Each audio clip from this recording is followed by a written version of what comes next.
Louvado seja Deus. Eu sou vosso irmão em Cristo, Manuel Nascimento. Estou aqui, irmão, com a Bíblia Sagrada para falar da palavra de Deus, para nós entender bem o Evangelho, como é que ele é. Eu não tenho grande sabedoria, mas eu gosto de entender a palavra e falar ela como ela é. A velha aliança. Eu vou começar aqui pela velha aliança. Antigamente, na velha aliança, tinha os 10 mandamentos. Esses 10 mandamentos, tem um dos mandamentos, Êxodo 20, e o versículo 17, que diz: não cobiçarás a mulher do teu próximo. Amém? Santo é teu nome. Deus de Pai poderoso, muito obrigado pela tua linda palavra. Agora me use pelo amor que tu tem nas nossas almas. Intercede por mim, o teu Espírito, Pai, intercedendo por mim, me dando a sabedoria, me dando a palavra, colocando na minha mente e no meu coração. Que isso tudo seja para a tua glória, que todos que vão ouvir a tua voz, a tua palavra, possam entender o sentido da palavra. Em nome de Jesus. Diga amém, meus irmãos. Santo é teu nome. Obrigado, Deus, por essa manhã linda, maravilhosa, por esse lugar que sempre eu venho para aqui, com a tua palavra, e obrigado por cada irmão que assiste a palavra. Esses irmãos que têm amor pela palavra, que ama seu próximo, que procura ajudar. Porque, irmão, quando nós contribuímos, quando nós amamos os outros, nós estamos ajudando a desenvolver a palavra de Deus. Não é só o que prega, irmão, que está trazendo a mensagem. O exemplo de cada pessoa é uma mensagem lida. Paulo disse que nós somos a carta lida de Deus. Então, veja bem, aqui no livro de Tiago, louvado seja Deus, aqui o livro de Tiago, capítulo 1 e o versículo 14, que diz assim para nós, falando lá do Êxodo, aqui está o complemento da palavra, diz assim 14. Ao contrário, cada um é tentado pela sua própria cobiça, quando esta atrai e seduz. Aleluia. Veja bem, cada um de nós somos tentados pelo aquilo que o coração pede, a cobiça vem lá do coração. Meu coração deseja alguma coisa, algo que não é para ser feito, algo que eu não posso fazer, algo que não procede de Deus. Meu coração está cobiçando aquilo. Aí aquilo vai me seduzir, até me atrair para aquilo e eu cair naquela tentação. Eu falo de mim primeiro, irmão. Eu falo comigo e essa palavra minha é para qualquer um de nós, é para todos nós. Todos nós temos uma cobiça. Cada um tem uma cobiça de um jeito.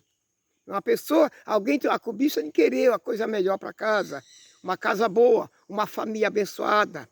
Alguém tem a cobiça de ter um bom trabalho, um bom ramo de vida, e assim por diante, irmão. Tudo é cobiça, nós cobiça. Eu cobiço aqui a palavra de Deus, graças a Deus. Eu sou preocupado com ela. Já falei muitas vezes a mesma palavra, mas sou obrigado a repetir sempre. Por que eu cobiço ela? Porque eu não tenho grande conhecimento, eu não tenho a grande leitura para estudar ela.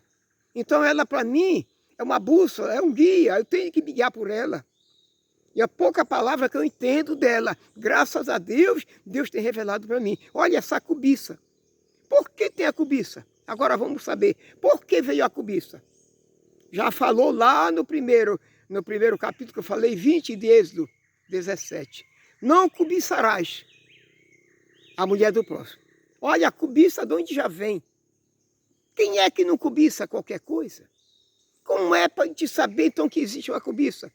Quando Deus começou o mundo, que ele fez Adão, depois fez a mulher, a Eva, ele pegou aquele casal, colocou no jardim do Éden para tomar conta do jardim. E disse, olha, de todas as árvores do campo, do fruto do campo, você pode comer livremente. Agora, desta fruta aqui, apontou uma fruta lá para Adão e Eva. Não comas, porque se comer, certamente morrerás. Olha de onde vem a cobiça. Quando ele falou isso para Eva, o que é que acontece? O inimigo das nossas almas estava ouvindo a palavra. Porque por isso, irmão, é que nós devemos ser silenciosos. É bom te orar em espírito, é bom fazer isso. Quando a palavra de Deus diz assim, entra no teu quarto, fecha a porta e ora em secreto para o teu pai. Orar em secreto é uma coisa que a gente não precisa gritar, não precisa aparecer, não. Deus ouve a nossa voz no pensamento. Então, como Deus falou aquilo para Adão, e a mulher não comer do fruto, que se comesse certamente ia morrer, porque não tinha morte, olha, não existia morte. A morte passou, surgiu dali para frente. Se vocês comerem, vocês morrem. Se não comer, não morre. Era isso que quis dizer. E o que aconteceu? Ficou na cabeça da mulher. O inimigo sagaz, sabido, ouviu, veio depois que ele saiu de lá, Deus, ele veio caladinho por trás, pegou a mulher sozinha, despercebida, fora do marido, e disse para a mulher, é certo que vocês não podem comer daqui desse fruto? A mulher disse, é verdade. O Senhor disse, nós comer, certamente nós morremos. Aí o inimigo disse, o inimigo que eu falo é o Satanás. Ele disse, não, não morre não. Esse aí falou assim para vocês não ficarem sabidos que nem ele. Não ter o conhecimento que ele tem, discernir as coisas, entender tudo. Aí levou uma mensagem para a cabeça da mulher, a mulher sendo mais fraca do que o homem. Por que ele procurou a Eva? Sabia que era mais fácil de seduzir. Se o diabo procurasse Adão, ele não ia conseguir talvez, mas procurou a Eva, ficava mais fácil para seduzir. Porque a mulher é mais fácil para ceder, irmão. A mulher cai mais depressa em qualquer situação. Você vê que com isso, o que é que acontece? E aproveitou a fraqueza da Eva, a mulher aceitou a proposta do inimigo, acreditou, porque ela já estava com a mente preocupada. Por que não pode comer da fruta? É isso que acontece hoje. Se a gente tem um filho, uma comparação em casa, uma criança, e diz, meu filho, eu vou sair, vou aqui, daqui a pouco eu volto, mas aqui, debaixo dessa caixa, não abra ela não, tá? Não pode abrir. Se abrir, tem problema. Aí aquela criança, se for inteligente, já tem uns 10 anos, ou para frente ou mais, ele vai ficar preocupado e quer saber o que tem na caixa. Começa a pegar nela, balançar, sacudir, até que ele abre, vai até que abre. Assim, irmão, a cobiça entra no coração da pessoa quando a coisa é proibido. Aí que a cobiça vem com força. Veja o que está acontecendo com o mundo hoje. Tanta droga matando o povo, meu irmão. Meu Jesus amado. E a pessoa dizendo, os pregadores pregando, dizendo que aquilo mata, destrói, acaba. Mas o inimigo é tão sagaz que aquela semente, quando cai no coração do ser humano, meu irmão, para sair dali, só a misericórdia de Deus. Depois que ele toca na droga, meu irmão, fica difícil para sair da droga. Porque a cobiça está ali no coração do homem ou da mulher, cobrando para ele fazer aquilo. Cobrando para fazer, parece que a pessoa não pode ficar sem aquilo, irmão. É um gosto tão indesejável que a pessoa não se contenta com aquilo. A gente que está fora sabe que está errado. Sabe que aquele homem que está usando uma mulher, ele está perdido, sem não parar logo. Porque se ele ficar na droga, vem não morre logo. Mas vai se acabando de pouquinho. Amanhã, depois, quando tiver os 30 anos de droga, ou 20 ou 5, quem ele quiser parar, ele até para. Mas já não presta para nada, para trabalho. Perde a credibilidade com o povo. Fica sujo em todo que é lugar. Não tem crédito em lugar nenhum. Não trabalha, não consegue emprego. Não presta mais para a mulher, para a família. Irmão, enfim, a droga é para acabar. É para destruir. E a cobiça está por trás de tudo isso. A pessoa cobiça e quer testar. Se disser para uma criança, para uma jovem, olha, não use essa droga porque ela contamina. Aí atrapalha tudo. E sempre a juventude junto, quando estão juntos, eles têm alguém ali que usa ela por aí pelo meio. E tem alguém que é direitinho da sociedade, não tem esse problema. Mas se o inimigo usa aquela pessoa para usar aquela droga, e alguém diz, olha, não faz isso aqui, não usa aqui, não dá certo usar isso aqui. A pessoa diz, não, mas isso é legal, não faz mal. A gente só usa se quiser, não é obrigado a usar, não. Pode experimentar, se não quiser, não usa mais, não. Faz aquilo, irmão, usado pelo inimigo, até que a pessoa toca na droga. E se tocar na droga, está contaminado. É o que diz a mensagem aqui. Eu vou ler novamente para você entender bem com calma. Ao contrário, cada um é tentado pela sua própria cobiça. quando ela atrai e seduz. Nós somos tentados, qualquer um de nós, em qualquer trabalho, em qualquer lugar. A gente é tentado pela cobiça. Às vezes, numa firma, a pessoa vê tanta coisa ali e o coração fica olhando para ver se consegue. É assim que é, meu irmão. Então é bom nós examinar a Escritura, nós orar a Deus, pedir para Deus ter misericórdia de cada um de nós. Porque não é fácil, irmão. Não é fácil a gente lutar. A Bíblia diz que o Espírito Santo, ele intercede por nós. Mas intercede, é claro, porque ele é o Espírito Santo que está em mim, está em você. Mas se a gente não tiver em comunhão com Deus, com a palavra e com o Espírito Santo mesmo, o Espírito Santo não trabalha o contrário. Ele só trabalha quando o meu coração abre. Eis que eu estou à porta e bato, diz a palavra. Ele só entra quando a gente abre o coração para ele fazer morada dentro do meu coração e do seu. Aleluia.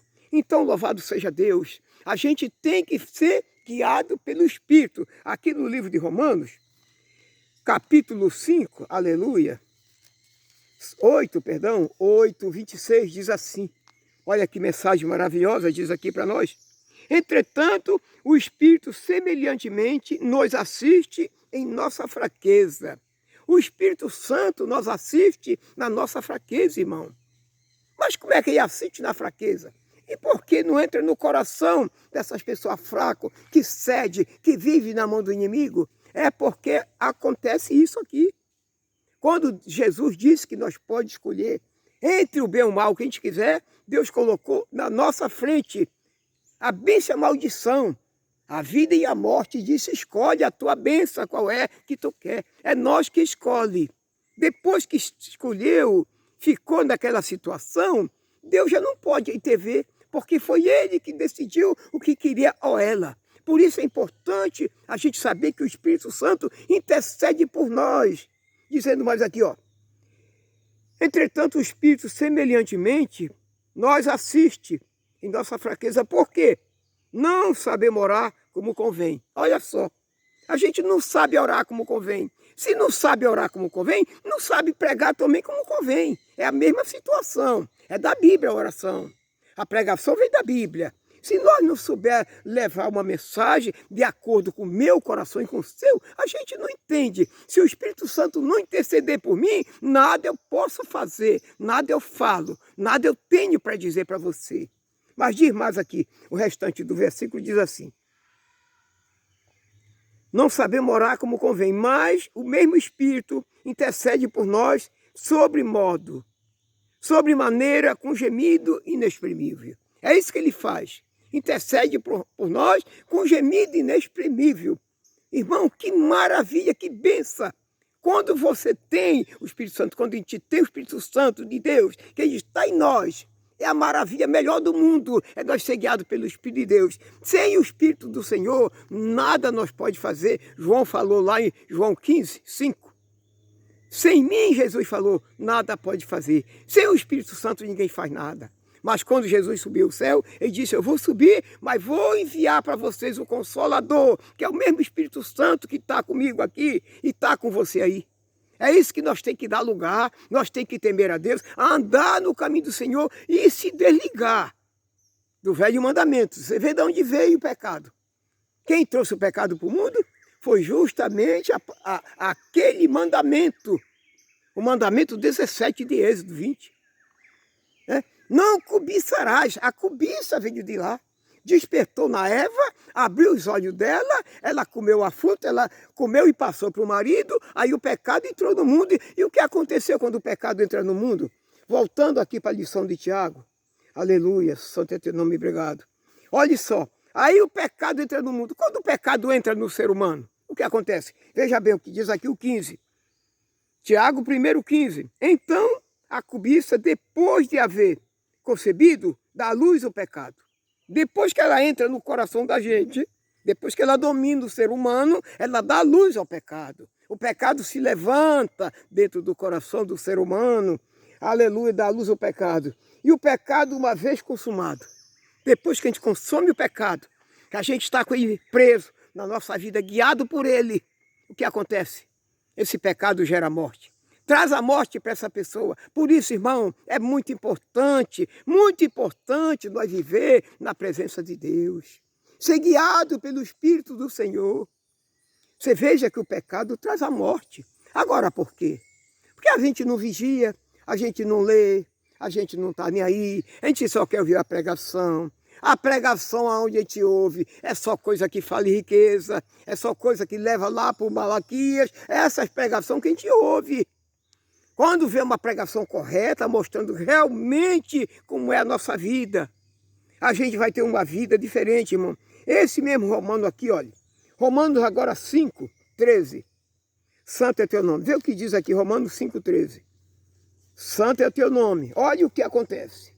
Como é que o pecado atrai e seduz a nossa vida? Diz aqui Romanos 5:13.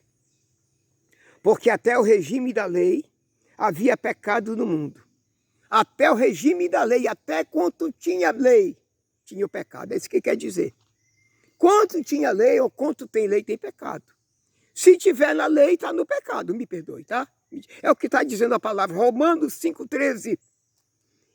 Porque até o regime da lei, até quando havia lei, havia pecado no mundo. Pecado no mundo. Mas o pecado não é levado em conta. Olha, irmão, o pecado não é levado em conta quando não tem lei. Quando nós não estamos na lei, não existe pecado. O pecado só existe para quem cumpre a lei de Moisés. É importante o evangelho. Você está vendo como uma coisa puxa a outra? O pecado só me atrai, só tem força em mim se eu estiver praticando a lei. É o que está dizendo a mensagem. Porque quando Jesus morreu na cruz, ele levou todas as nossas enfermidades e todos os nossos pecados e cravou naquela cruz. Acabou o pecado. Nós não temos pecado, nós somos livres, isentos. Aleluia. Agora, se estiver praticando a lei, tem o pecado. É o que está dizendo aqui. Até o regime da lei havia pecado no mundo. Mas não é levado em conta o pecado se não tem a lei. Se não tem a lei, não tem o pecado. Que aleluia, que maravilha. E para encerrar a mensagem, livro de Gálatas, veja o que é o pecado. Veja o que é a lei, perdão. Veja o que é a lei, irmão. Isso é bom para nós, irmão. É muito importante a gente olhar para o Evangelho e se basear na palavra, porque a palavra de Deus tem o que é certo para nós. É Gálatas 3:10. Olha o que diz, o que é que tem a lei, o que é que está na lei, para nós ver como quando quem está na lei está cumprindo o pecado, é debaixo do pecado, disse lá o capítulo, Romanos 5:13. Agora está falando Gálatas 3:10, diz aqui, todos quantos, pois, são da obra da lei, estão debaixo de maldição. Todos que são da obra da lei, está vendo na Bíblia, irmão? Todos que são da obra da lei, estão debaixo de maldição, irmão. Todo que cumpre a lei, entenda. Todo que cumpre a lei está debaixo de maldição. É por isso que só é levado em conta o pecado quando a gente está na lei. Se não tem lei, não tem pecado. Mas se tem lei, tem pecado. E se está no pecado, está incluído aqui, ó. Louvado seja Deus. Todos quanto, pois, são da obra da lei. Olha como é importante. Todos que é da obra da lei, está debaixo de maldição. Isso é importante, uma maldição dessa, porque ela nos abre os olhos, nos acorda. Porque num culto que você vai, numa congregação que eu ia, a gente não vê essas pregações, meu irmão. Só é pregação bonita, só é coisa muito maravilhosa, falado com tanta pureza, com tanta sinceridade. A pessoa se traja, se apresenta muito bonito, todo mundo crê no que a pessoa prega. A pessoa às vezes pode não crer em mim, a palavra que eu prego, eu estou falando a Bíblia Sagrada. Olha aqui a Bíblia aqui na minha mão, ó. Está vendo? Gálatas 3:10. Eu prego o que está na Bíblia, eu procuro o que está na Bíblia. Eu não tenho nada para pregar de mim. Quem sou eu, irmão? Para falar de mim, nada eu tenho para oferecer a você. Você vê que até minhas condições, o lugar que eu me apresento, você vê como é que é. A pessoa às vezes não dá crédito para isso. A pessoa quer coisa bonita, quer paisagem linda, quer um cenário maravilhoso, ar-condicionado, ventilador, muita gente batendo palma, glorificando. As pessoas gostam disso. Mas o próprio falou, agora Jesus falou, já falei, vou repetir para você guardar no coração, eu vou encerrar com esse versículo. Alguém disse, Senhor, me ensina a orar.